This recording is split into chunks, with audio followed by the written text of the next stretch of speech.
विश्वास कब होगा? मान लो अगर शंका भी हो गई, तो जब हनुमान जी विभीषण जी को मिले तो उनको अपनी शरणागति जो मन में थी, प्रगट में शरणागति तो बाद में हुई, जो मन में शरणागति थी वो परिपक्व हो गई।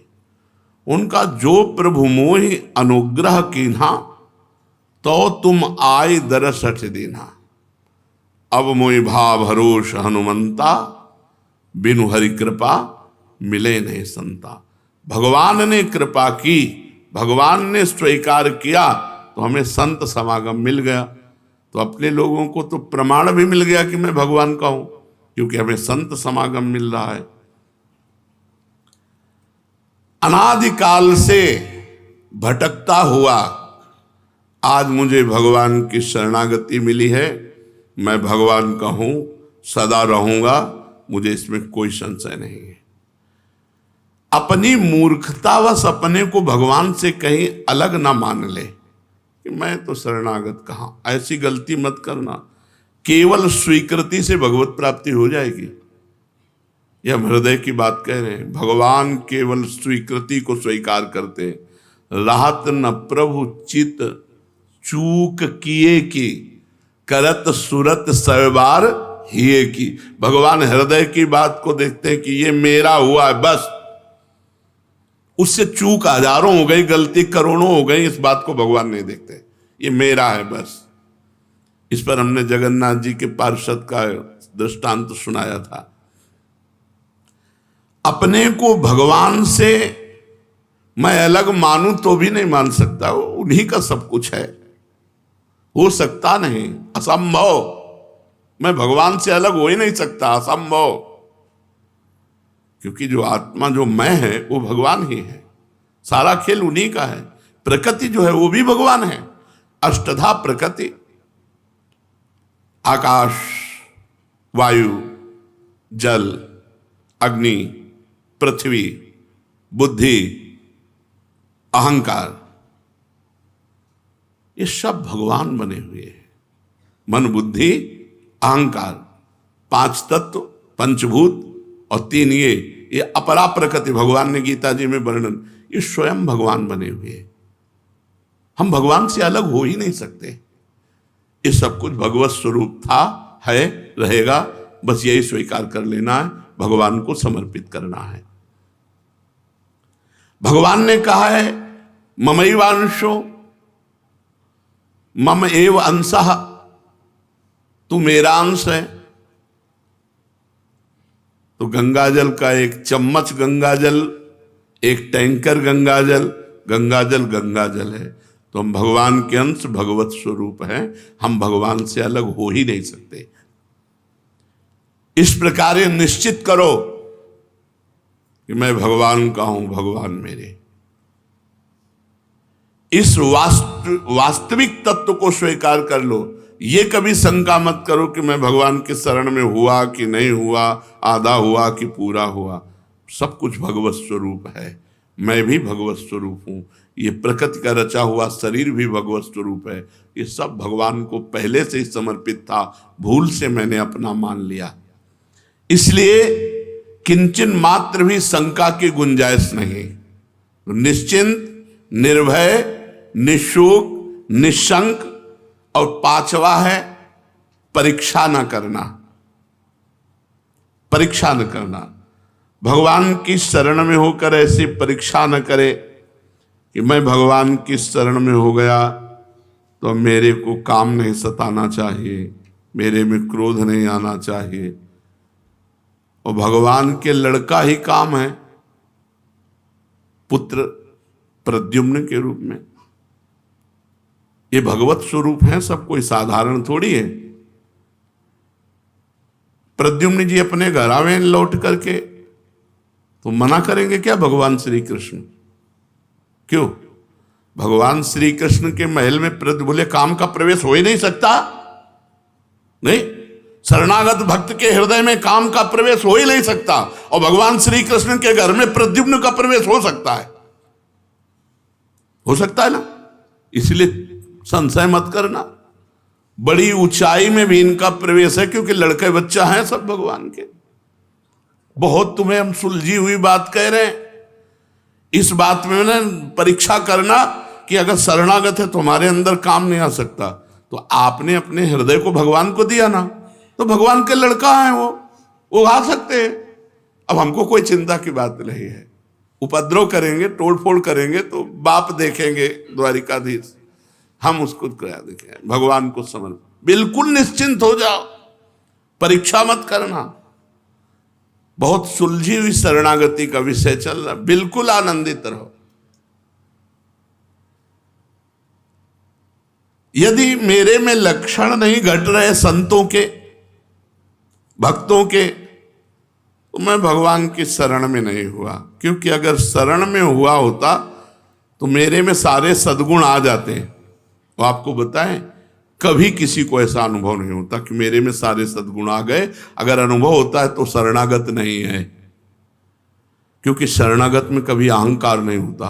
वो अहंकार के बिना अनुभव कौन कराएगा कि मैं सद्गुणी हूं? अहंकार के बिना ये अनुभव कौन कराएगा कि मैं सद्गुणी हूं? जब अहंकार रहित हो गया तो उसको अधमता नजर आती है अपने में। सद्गुण कभी, बड़े से बड़े सद्गुण, और ये दैन्यता, ये दीनता, ये बड़ा सद्गुण है, सबसे बड़ा सद्गुण है। उनमें दैन्यता रहती है, अधमता रहती है। जैसे हनुमान जी गुणों के समुद्र हैं, विभीषण जी से परिचय क्या दे रहे हैं? असमय अधम सखा सुन।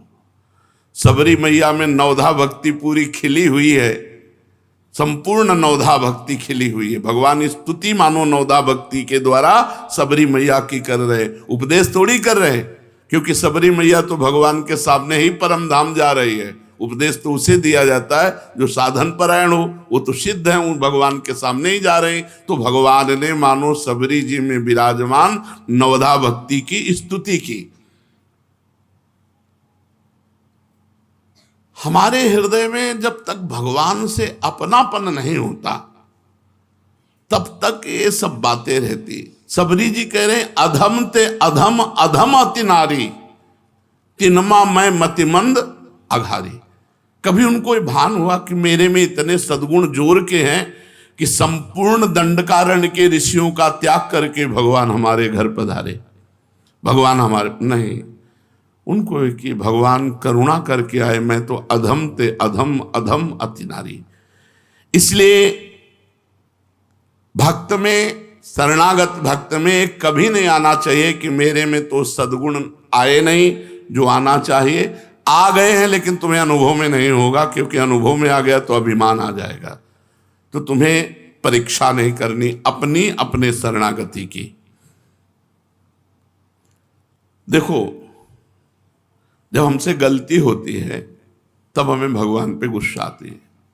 जैसे हमारा मन गलत गया, बार बार गलत जा रहा है, उस समय हमने ये नहीं सोचा कि ये मन तो भगवान को समर्पित कर चुके, हम परेशान क्यों हो? तब गुस्सा आती है ठाकुर जी के ऊपर। यही शरणागति है आपकी। आज तक मन नहीं सुधार पाए, बड़े बलशाली बनते हो, आओ मैं तुम्हें कल्याण कर दूंगा, सुख दे। पर वहां गलती हमसे हो रही है कि हम मन को अपना मान रहे हैं और ठाकुर जी को दूरी करके बात कर रहे। ये जो हम बोल रहे हैं गुस्सा में, ये हम क्या सब साधकों की बातें हैं? तो ये हम जो बोल रहे हैं इसमें हम गलती कर रहे हैं। भगवान की वस्तु को हम अपनी मान रहे हैं और भगवान को पराया मान रहे हैं। आप ठीक करो इसे, नहीं आपकी वस्तु ठीक करो तो ठीक करो, ना ठीक करो ना ठीक करो। तो हमें कभी परीक्षा नहीं लेनी।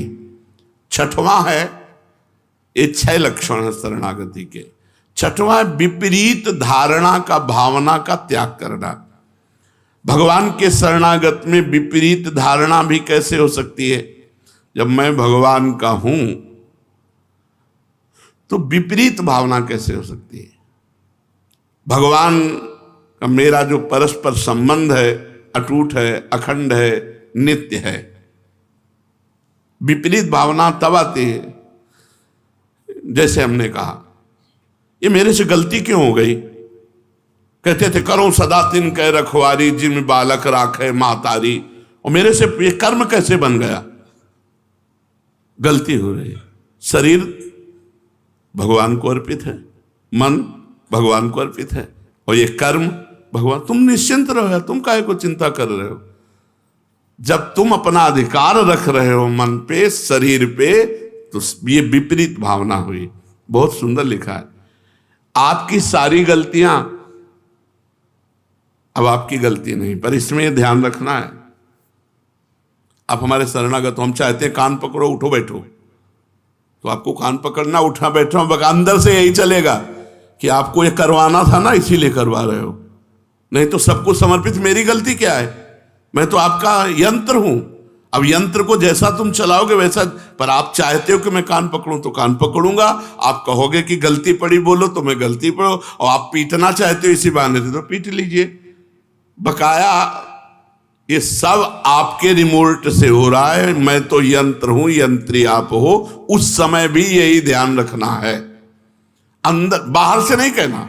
बाहर से कहोगे तो शरणागति के विपरीत हो जाएगा कि हम तो आपके शरण में कान काहे को पकड़े, गलती तो तुम्हारी है, या भद्रता होगी। जब शरण में है वो चाहते हैं कि कान पकड़ो तो पकड़ लो ना।